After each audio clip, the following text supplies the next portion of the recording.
ராஜீவ் காந்தியை கொலை செய்ய தற்கொலை தாக்குதலில் ஈடுபட்டது தானுதான் என செய்தித்தாள்களில் படித்த பின்னர்தான் இரத்தவரி கொண்ட ஓநாய்கள் மத்தியில் சிக்கிக் கொண்டிருப்பதை உணர்ந்ததாக தண்டனை பெற்ற நளினி தனது புத்தகத்தில் தெரிவித்துள்ளார்.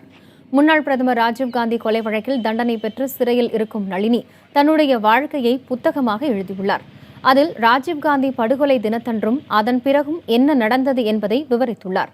தான் கைது செய்யப்பட்ட பிறகு காவல் நிலையத்தில் தனக்கு நிகழ்ந்த துன்புறுத்தல்கள், குழந்தை பேறு என சிறை வாழ்வையும் நளினி தன்னுடைய புத்தகத்தில் நினைவு கூர்ந்திருக்கிறார்.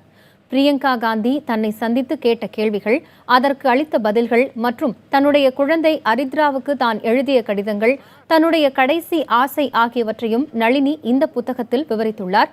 சுமார் 500 பக்கங்கள் கொண்ட நளினியின் சுயசரிதை வரும் 24ஆம் தேதி வெளியாக இருக்கிறது.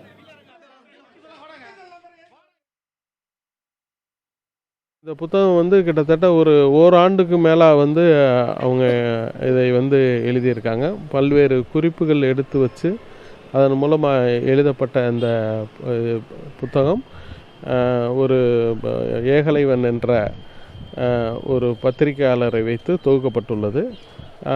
விரைவில் 24 அது வெளியிட உள்ளோம்.